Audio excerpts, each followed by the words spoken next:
बिना wheel chair में बैठा खड़ा हूँ तो देखो आप उसकी बात कर नहीं रहे हो। तो मुझे खुशी है कि मीटिंग बहुत शानदार रही। हम लोग मैदान में उतर चुके हैं और घर घर में मैं जा चुका है। अभी अध्यक्ष जी कह रहे थे कि दिल्ली के नेता आके चुनाव लड़ेंगे तो जनता पूछेगी उनसे क्या चुनाव के बाद में जो फैसले होंगे, चाहे शिक्षा के हो, चाहे चिकित्सा के हो, चाहे सड़कों के हो, चाहे पानी के हो, बिजली के हो, चाहे और अन्य फैसले हों, क्या दिल्ली से बैठ के आप करोगे तो कौन करेगा?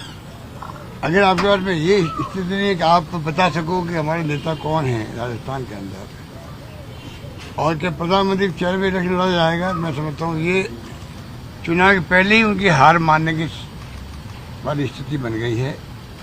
जनता इस बात का एहसास कर रही है और देखेंगे आपकी जो गुड गवर्नेंस हुई है ये जनता तो आवाज़ लगाती है कमेटी के माध्यम से, जो हमारे ब्लॉक कांग्रेस कमेटी है, जिला कांग्रेस कमेटी है, उन तक भावना पहुंच जाती है जनता की।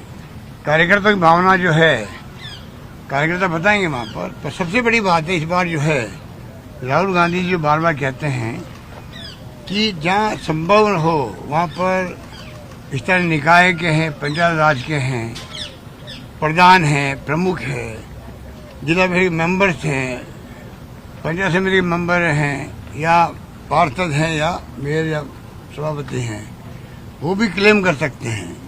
जिनकी पॉपुलरिटी होगी वहाँ पर उनको अवसर मिलेंगे, जिसकी जीतने की संभावना होगी उसको प्रायोरिटी देगी प्रदेश कांग्रेस कमेटी।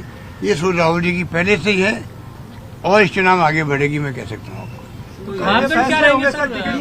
2 बार हारे हुए बुजुर्ग ज्यादा हो गए, क्या उनको भी मौका मिलेगा? यूथ को ज्यादा मौका मिलेगा? क्या मापदंड क्या रहेगा? विनिबिलिटी पहला मापदंड है, बस पहला और आखिरी मापदंड विनिबिलिटी रहेगा। चुनाव जीतने वाला बंदा होगा। कर्नाटक में भी 90 साल के नौजवान थे, वो जीत गए चुनाव जीत। सर पार्टी ने काफी सर्वे वगैरह किया है जो पार्टी ने, वो भी तो इसमें जो कौन विनेबल कैंडिडेट है उसके बारे में तो आपको पता चल गया होगा। इस सर्वे तो देखो अगर हुए हैं तो गुप्त रखेंगे प्रदेश अध्यक्ष जी, अभी नहीं बताएं किसी को भी। सर पहली लिस्ट कब तक आ जाएगी सर? आपको पहली लिस्ट कब तक आ जाएगी कैंडिडेट्स की सर? देखिए अभी तो मीटिंग शुरू हुई है आज, अभी अध्यक्ष ने बता दिया, आपको पूरा प्रोग्राम बता दिया। अब हमारे स्क्रीनिंग कमेटी वाले लोग आएंगे तब आपको बता पाएंगे कब तक पहली लिस्ट आएगी। सर कोर्ट में भी आपको घेरने का प्रयास चल रहा है, जिस तरीके से कोर्ट में भी घेरने का प्रयास चल रहा है आपको, तो टारगेट अशोक गहलोत है। कोर्ट में मानहानि का मुकदमा आपने सुना? अच्छा वो डिफेमेशन केस, देखिए वो तो मैंने पहले वेलकम किया उसको। तो अगर डिफेमेशन केस मेरे ऊपर लगा है, मुझे जेल भेजने की तैयारी हो रही है मान लो, तो मैं समझूंगा 1.5 लाख लोग हैं वो गरीब आदमी जिनका पैसा डूब गया है और गणेश शेखावत जी के परिवार के लोग इक्वल मुलजिम हैं। बार बार कह रहा हूँ, आज ही मैं कायम हूँ उस बात पे। और क्योंकि सब जुडिशरी से ज़्यादा करना उचित नहीं है, पर इतना कह सकता हूँ कि जो मैंने कहा एसओजी की रिपोर्ट के आधार पर मैंने कहा, एसओजी रिपोर्ट आई थी उसके पहले मैंने कभी नहीं कहा, किसी का नाम नहीं लिया मैंने। जब डेलीगेट मुझसे मिलने आए उनके आंखों में आंसू थे, हम लोग भावुक हो गए किस प्रकार से 50 लाख 1 करोड़ 2 करोड़ रुपये डूब गए लोगों के। 5-10 लाख तो मामूली बात है और गरीब लोग थे, वो अधिकांश राजपूत लोग थे। और जब मैंने मालूम किया है जो होम मिनिस्टर, तब मालूम पड़ा कि वास्तव में ये मुलजिम है लोग। तब मैंने पहली बार कहा मीडिया के सामने कि उनको चाहिए कि वो इमदाद करे आगे। मैंने क्या कहा, उनको चाहिए कि वो केंद्रीय मंत्री हैं, उनका नाम आ रहा है तो वो इंटरव्यू करे और सुनिश्चित करे पैसा वापस कैसे मिले। तो वो करने की सुनिश्चित करने की बजाय वो कह रहे आपने क्या कैसे दिया मुझे, मुलजिम है इसलिए मैं कर दी। सर वो कह रहे हैं कि मुलजिम है तो अरेस्ट कर ले मुझे गहलोत सरकार। ये काम एसओजी का, मेरा काम नहीं है। अगर मैं करता ये काम करता तो अरेस्ट वो कभी हो जाती।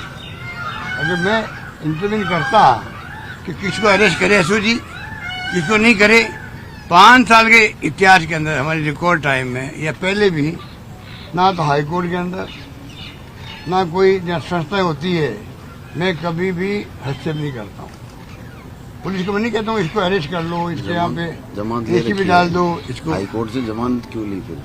जमानत हाँ ना अध्यक्ष जी कह रहे हैं अगर वो मुलजिम नहीं है तो जोधपुर हाईकोर्ट से जमानत क्यों ली उन्होंने?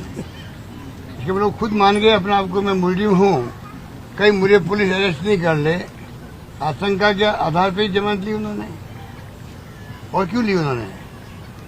हमने जब उनको, हमारी एसओजी ने अरेस्ट किए नहीं था तब तक, ना नोटिस जारी किए थे, बयान लेने बुलाया तक नहीं था, तब क्यों जाके उन्होंने वो लिया जमानत का?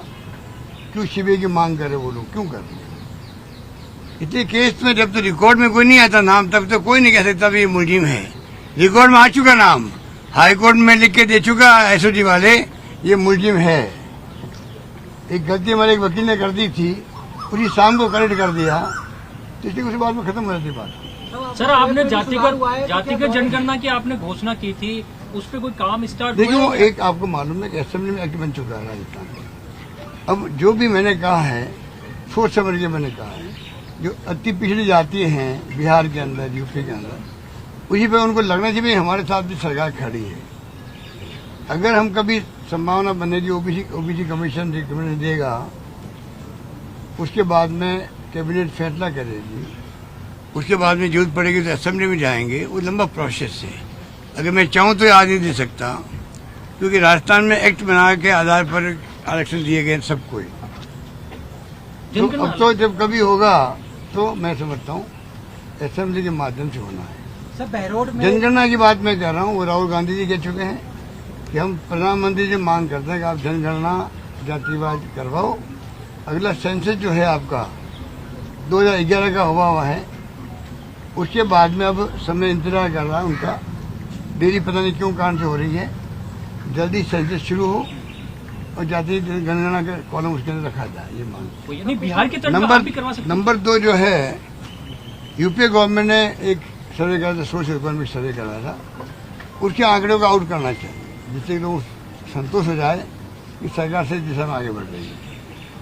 आप नहीं करवा रहे कि सर? तो आपने बांसवाड़ा में घोषणा की थी कि राजस्थान सरकार करवाएगी, राहुल गांधी जी। जातिगत जनगणना में कह रहा हूँ कि हम करना चाहेंगे, परंतु प्रोसेस तो प्रोसेस होता है। अब सुप्रीम कोर्ट तक गिर गया है बिहार का, देखते हैं वो क्या फैसला करते हैं। अब स्वास्थ्य में सुधार के बाद अब दौरे शुरू होंगे या यात्रा निकालेगी कांग्रेस पार्टी? आपके दौरे शुरू होंगे या यात्रा निकालेंगे आप लोग? ये अध्यक्ष ही बताएंगे, ऐसा करेंगे। सर बानसूर में लिंचिंग हुई है सर, उस पर बीजेपी काफी आरोप लगा रही है। बानसूर में कल एक युवक को, परसों रात को युवक को पीट कर मार दिया गया है। देखिए मेरी बात सुनिए, बहुत दुखद घटनाएं होती है, दुखद घटनाएं होती है, चाहे वो कोई घटना उत्पीड़न की हो, बलात्कार की हो, अन्य अत्याचार की हो। आपको ये मानना पड़ेगा, पूरे प्रदेशवासी मानते इस बात को, आंकड़े गवाह हैं, हमने कंपल्सरी की है एफआईआर राजस्थान के अंदर, इसलिए कितने बार आ रहे हैं। आप कल्पना कीजिए जहाँ एफआईआर कंपल्सरी है ही नहीं, इसका मतलब वहाँ पे एफआईआर दर्ज नहीं होती है, तो जनता वहाँ की जानती है कि जाएंगे थाने में तो रिपोर्ट दर्ज होगी नहीं, तो कहीं रेप हो जाए और कोई घटना हो जाए, वो जाने की हिम्मत नहीं करता थाने के अंदर। बदनाम में होगा, समाज के अंदर भी, गांव के अंदर भी होना जाना कुछ नहीं है। वो स्थिति हमने खत्म कर दी है। अब आओ आराम से एफआईआर लॉन्च करवाओ, चाहे अखबार में खबर आएगी तो आएगी, उसके जवाब हम देंगे, पर कम से कम न्याय मिले लोगों को, ये हमारी सोच है। ये बीजेपी परिवर्तन यात्रा भी निकाल रही है, 200 विधायकों ने मोर्चा भी संभाल लिया राजस्थान में। देखिए उनके आपको बताऊँ, आपको ये जो है ये लफारी करने वाले लोग हैं, लफारी करने वाले। इन्हें ना तो इनकी बूथ कमेटी है, ना इनकी वो क्या नाम इनके, पन्ना प्रमुख, सब कागज में पन्ना प्रमुख है, पन्ना के अंदर पन्ना प्रमुख है, कोई नहीं इनके पन्ना है ही नहीं इनके पास में, ना इनकी हैसियत ही है। आरएसएस जो इनके पास में है, जिसका फायदा इनको मिल जाता है, बाकी बीजेपी में खुद में कोई दम नहीं है, ना पन्ना प्रमुख है इनके, ना इनकी बूथ कमेटी है। हुआ ऐसा खड़ा करेंगे मीडिया के माध्यम से, तो वो तो आगे निकल गए, वो लोग आगे कांग्रेस निकली हुई मैं कह सकता हूँ। धन्यवाद, थैंक यू। आईआईटी वाला एक बच्चों